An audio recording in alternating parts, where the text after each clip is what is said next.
Hey, what's up? This is Sully from Godsmack. Strap on those boots, baby, because you are now in the trenches of the war room with the one and only Mistress Carrie right here on the Mistress Carrie podcast. What's up? This is Joe Rogan, and you're listening to Mistress Carrie. Her hair so lovely. Pretty eyes. Hey, this is Brent from Shinedown, and you're listening to Mistress Carrie. Hey, Carrie, go put your bra on, girl. Hey, this is Steven Tyler, and you be listening to the baddest bitch in Boston, Mistress Carrie. What's up? This is Aaron from Stain, and you're listening to Mistress Carrie. Hi, everybody. This is Dave Grohl from the Foo Fighters, and you're listening to the one, the only Mistress Carrie. Hey, this is David from the band Disturbed, and you're listening to the baddest bitch in Boston, Mistress Carrie. Hi, Bruce Dickinson here from Iron Maiden. Yes, indeed, Miss Whiplash herself, Mistress Carrie, is here to unchain your brain. Hi, this is Flea from the Red Hot Chili Peppers. You're listening to Mistress Carrie. This is Dennis Leary. You are listening to my favorite, Mistress Carrie. Hey, this is Corey from Stone Sour, and you have the privilege of listening to Mistress Carrie. Oh, God. Oh, yeah. Hey, it's Mistress Carrie, reporting for duty from MCHQ for episode 216 of the Mistress Carrie podcast. And before we get to this week's guests, Josh and Alex from Badflower, I want to let you know I'll be at the Live Free or Die Tattoo Expo in Manchester, New Hampshire this Saturday night, July 27th from 6 to 10 p.m. I'll be hosting the pinup pageant. You can win tickets to see Slipknot and see some of the area's best tattoo artists. Get all of the details on the concert and events calendar at mistresscarrie.com. This week, Josh Katz from Badflower returns to the Mistress Carrie podcast. You can also hear him on episode 68, joined by his bandmate Alex Espiritu this time around to talk about the band's upcoming new single, Detroit, that comes out this Friday, July 26th. It's the second song off of their upcoming new album. We talked about the first single, Teacher Has a Gun, and the video for that song. We also talked about the barn that is Badflower HQ, writing the upcoming new album, the dynamic of writing songs in the band, and the upcoming song Detroit, and how a crowd in Detroit is part of the recording. Badflower are out on the road and making one stop in New England on September 15th at the House of Blues in Boston.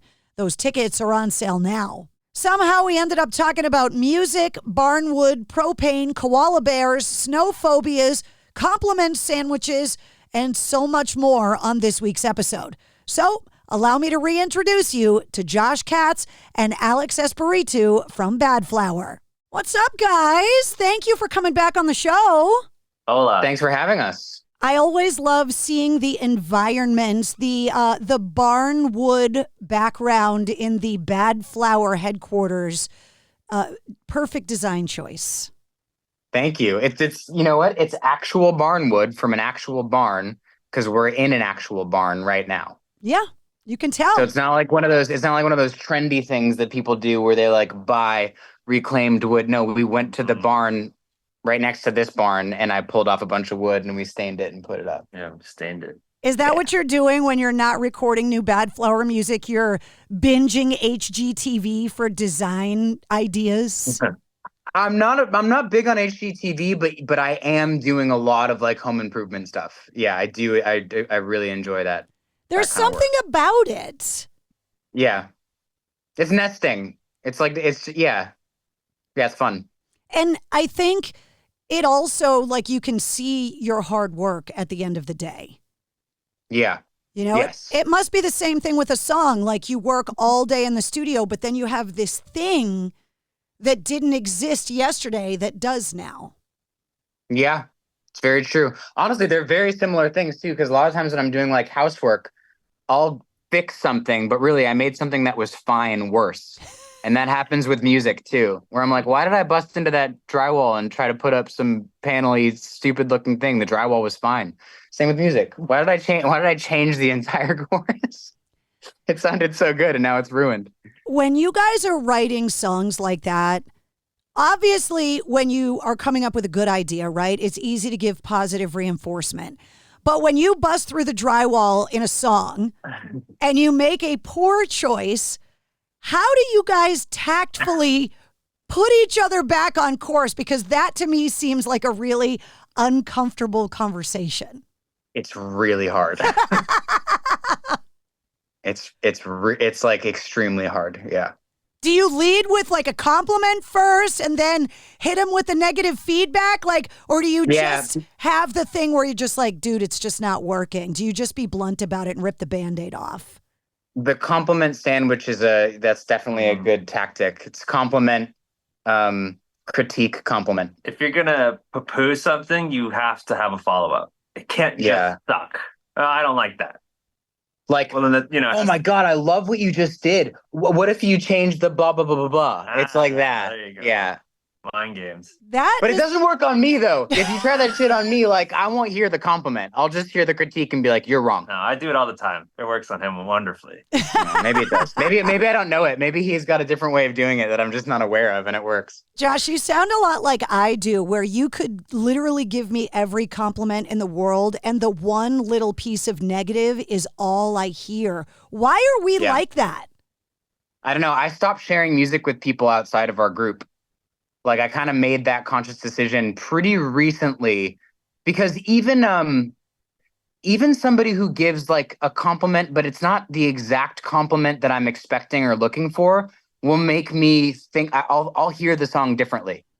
It won't be the same thing to me. As soon as somebody else touches it in any way, I'll never hear it the same way again. So like family members and stuff have been like, oh, send us your new music. I'm like, no, I'm not doing that anymore. You can hear it with everybody else when it comes out. I'm sorry. I can't risk it. It's like it takes so long to get to a place with the song where you're like, I really love this. I want the world to hear this. And that could, like, it's like the dominoes are set and some random person in my life could just push it without knowing it. I'll go, nope, we got to throw that song away. You know? Well, I'm so envious of songwriting and the idea of like pouring everything you have into something and then giving it to the internet at this point, right? And the trolls and everybody, to me, is like this trust fall of letting your baby go out into the cruel world. I don't know if I could handle. Yeah, that's exactly how it feels. Yeah. And it's worse now than it's ever been. I was terrified, like our first song, Teacher Has a Gun, especially with a song like that. Yeah, I was like, I don't, it's been a long time since we've released music, and we've never released music in this atmosphere. Like it's the last album we put out, we were getting to this point for sure, but it's really like, it's extreme. The comment section of anywhere is so terrifying. Yeah. And it's horrific. And I don't think anybody, or with very few exceptions, the keyboard warriors don't have the balls, for lack of a better term, to say it to your face. Right. It's just, I'm going to type it and feel like I gotcha. Yeah. And it's like, if you walked up to those people and were like, say it again, say it now, say it right here in front of me, they'd be like, oh my God, I was only kidding. I'm so sorry. Yeah. Yeah, the way people conduct themselves on the internet is nothing like they do in real life. Yeah, at all. Yeah. We got to talk about the Teacher Has a Gun video, because you guys all looked like my dad going for a jog in 1978 in that video. The sweatbands and so wait, those we looked like your dad. We looked like your dad then. Yes, like not hot. now. Okay. Well, first of all, I thought you were setting up for a real brutal compliment sandwich there. I was nervous about that one. Well, first of all, my dad's dead, so you don't look like my dad now. But back in the 70s, when my dad would go for a jog, the sweatbands and those knee-high athletic socks with the colored stripes, that was the 70s exercise uniform. I didn't even know they made those socks anymore. Yeah. Yes, they do. Mine were vintage. Mine came from my dad. Did they really? No, that was a lie. I was like, oh my God, your dad still wears that. How cool is that? Where did you get the school? Because I'm sure that was not an easy ask for the video. It was easier than you think. Really? It was actually, we literally just asked. Mm-hmm. I just thought with the subject matter of the song, if you said, hey, we want to film this video, they would have been like, no way in hell. Oh, we didn't tell them what we were doing. We just, it used to be an old school, and the school doesn't exist anymore, but they left the gym intact. and it's just for the town. It's like, yeah, people have like private parties, or they can rent out the whatever. We didn't tell them anything. We just said, hey, we want to rent out the basketball court for a day. And then we showed up with the camera crew, and, nobody asked questions, and it was fun. Okay, because I was thinking that maybe if you told them what the song was and what it was about, it would have been a little bit of a harder sell. Well, I'll tell you what was more extreme was the opening shot at the gas station. We walked into the gas station and we were like, hey, do you mind if we film something? So the gas station knows who the band is. They know who I am. That's why we picked it, because I was like, they'll probably let us do it because they recognized me. And so we asked, and then we had to literally say like, oh, it's a robbery scene. So we're going to come in here and pretend like we're robbing the place. Do you? And they were like, yeah, chill. Do you have to pay off the clerk? Do you give them free merch? Like, how does that transaction go? They were really cool in that situation. We tried to pay them, and they were like, nope, you don't need to. It was cool. It was awesome. Yeah, we just got really lucky. When you go into that gas station and convenience store on a normal day, because obviously they know you there, what are you getting? Because I used to work in my grandfather's bakery, and I knew what everyone was going to bring up to the counter before they got there. Oh, I'll get a vape, and I'll exchange propane tanks. I usually do. I'll usually show up with 4 empty propane tanks to exchange, and somebody has to be like, oh, I gotta go outside and go get the heavy propane tank. What are you doing with all the propane? I don't have. We don't have natural gas where I live.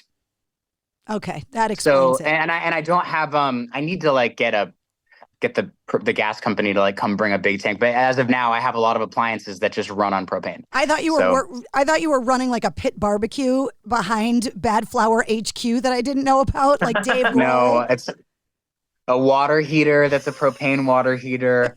That's the majority of it.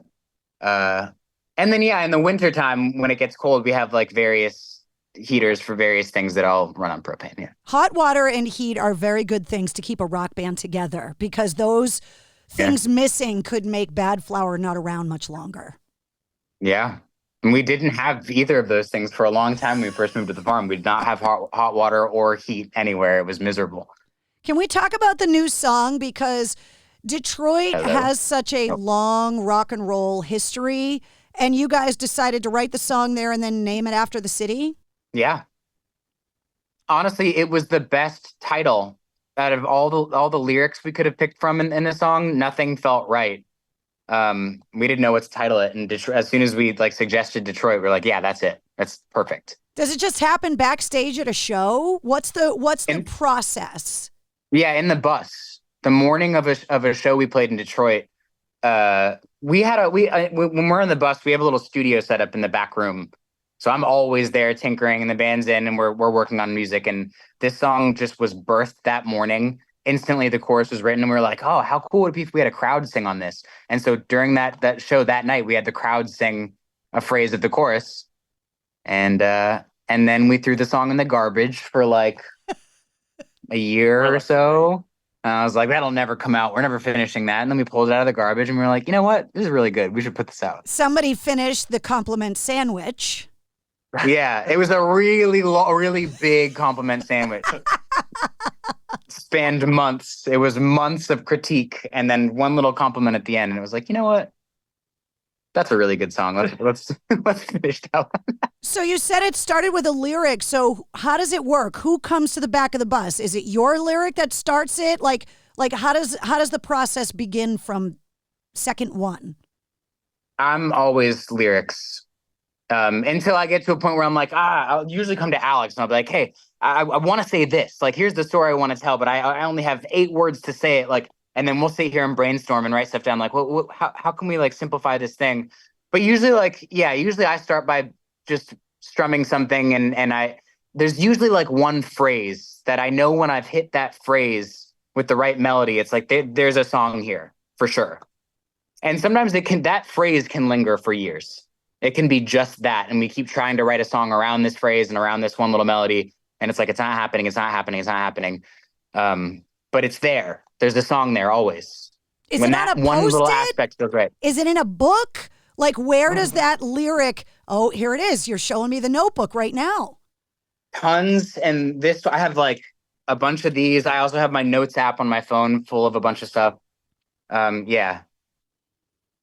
In the back room, you'll see a computer, little monitors set up with little like clipped to the back bus room table and a notepad always. That's what's there. Please tell me that you have your phone backed up, because I just talked to Ben Wells from Blackstone Cherry, and he was like, I should probably hook my phone up to the cloud because that's where all of the song ideas are. Somebody in an interview we did earlier today asked the same thing. This is the hard drive for the album, and it's the only one. Oh my God. So we just want to hope I don't spill coffee on it or drop it. How do you not have or pull it out of the computer without ejecting it? Yeah, don't do that. Amateur. How do you not have it hooked up to like the rim of a car tire or something, like a gas station bathroom key, just to keep people from losing that thing? Is it so small and so important? It's because I hate it. It's because I hate all the songs on it, and I want to redo the whole thing, and so I'm just I'm careless with it. Alex, how are you managing that true. Neurosis That's right there? That's true 3 days a week. How do you manage that, Alex? Like, is there a big enough compliment sandwich? I'm sprouting grays now. I can't manage it anymore. I think I just saw one grow out of your forehead just then. Yeah. It's a constant, like you said, it's a constant dig in the trash can, bring it out. Do you hate it still? Yeah, okay, let it marinate for longer. And then at the right moment, you bring it out, and then the song gets How many times have I pulled something out and been like, I think this is like the greatest thing we ever did. But like after digging it out of the trash, like, why is this in here? Yeah, why would I? Yeah. And then I'll pull it up to work on it, and I'll get frustrated because I get stuck on a section. I'm like, oh, I remember. This is why I threw it away, because I couldn't figure out this fucking part. That's why. Has there been a song that the fans loved that you were convinced they were going to hate when you released it? Convinced they were going to hate. Yeah, like not convinced they were going to hate, but you released a song on a record that you were like, I don't know if that one's going to stick, and then you get all of this positive feedback from the audience that they loved it. I was nervous about Stalker for a while. Stalker for sure. Yeah, Stalker. Yeah. And also, but even XNA X early days, because we were riding the success of Ghost, and it was our first like real big, this band is happening, people are noticing and people are liking us. And then we put out XNA X, which is like it's actually about similar subject matter, but it's a polar opposite type song.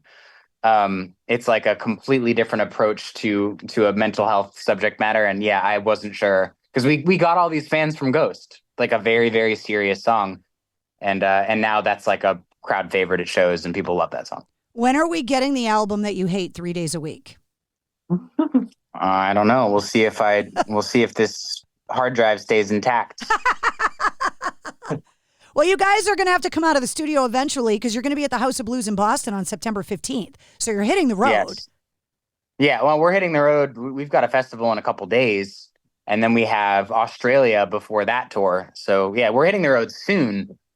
We're trying to get a lot of stuff done before we hit the road, but with this album, the majority of like the difficult stuff is done. It's like the drums are tracked for all the songs. The majority of the stuff, the rest of it can be kind of manipulated on a bus, and it's going to be. There's going to be some vocal takes that make it to the end of the album that will be done over the next like month or so that we're done on the road. It's just the way it's going to be. By the time you get to Boston, are we going to get to hear some more of these new songs, or is it not going to be done by then? There's going to be more songs by then. Okay. Not an album, but there will be more songs, yeah.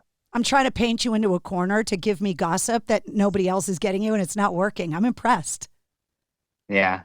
Well, I don't have the reason is the album doesn't exist. I'm not even keeping anything from you. I'm being completely transparent. It's not ready. It's not done. You're going to Australia. I'm so jealous, because remember those little books that as a kid you would fill out of like your dreams and what do I want to be when I grow up, and you put your report cards in them, and it was like a place that as a kid you could like keep track of.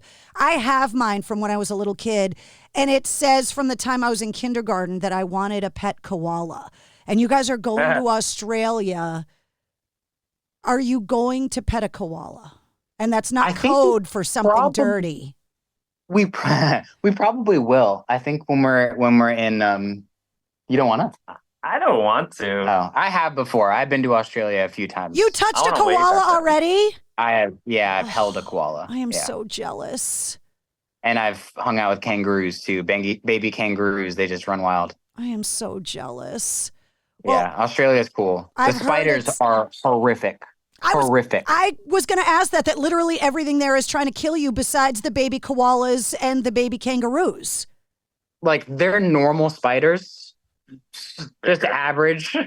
Oh, yeah. It's a spider, babe. And they're just fucking... Yeah, it's just a spider. It's a god. Yeah, I will take the snow. That's what I tell everybody. I'll take the snow. 100%. Yeah. Yeah. Ooh, snow's awful though sometimes too, though. But we don't have the spiders, dude. I will take the snow. Yeah. But snow's scary. Have you ever been scared in the snow? No, because I grew up. I have one memory from my childhood where I was lost in the snow as a kid. Oh my God. We were sledding. Do you remember this? We were sledding, and I somehow found this like carved out sled path that was really, really, really long. Like it went way farther than I expected, and I'm just going and going and going and going. And when I finally got out, I kind of like walked up to where I could try to see. I couldn't see anybody. And I was a kid. I must have been like 10, 11, maybe. I couldn't see anybody. I couldn't see where my people were. I was freezing cold. And so I just started walking in a direction that I thought was the right direction. And it was really scary. I just felt my feet were freezing and I couldn't find any. I was like, I'm going to die here. I'm going to die here. I've had a weird relationship with snow ever since then. Like being alone in the snow is like a fear now. Yeah. New fear unlocked. Yeah. I've been snowboarding a handful of times. Like when I'm around people, it's no big deal. But being alone in the snow is scary. We had a blizzard when I was a kid and the piles were so high we were hanging off the power lines. It's amazing we all lived through our childhoods. Yeah, true. Well, there won't be snow, hopefully, September 15th at the House of Blues when you get to Boston. Hopefully it'll hold off until after that. Cool. So as long as the spiders in Australia don't kill you, we will see you in September. And the new song Detroit comes out this Friday. Yes, this Friday. This Friday. Wink, wink, nudge, nudge. Thank you guys so much for checking in with me. I can't wait to hear the rest of the album that you hate right now, but probably won't hate when it comes out. We're excited or nervous to have it out then. Thanks, guys. We'll see you later. Thank you. There they are, Josh and Alex from Badflower. Their new song, Detroit, comes out this Friday, July 26th. You can check out the first single, Teacher Has a Gun, on this episode's corresponding playlist. I make a playlist for every full-length episode of the Mistress Carrie podcast that features all of my guest music and all the artists and songs that we referenced in the interview. You can also see Badflower live. Their only New England stop is September 15th in Boston at the House of Blues, and tickets are on sale now. That link is in the show notes, as is Josh Katz's first appearance on episode 68 of the Mistress Carrie podcast. You'll also find all of Josh and Alex's links and all the Badflower links, and of course, all the Mistress Carrie links.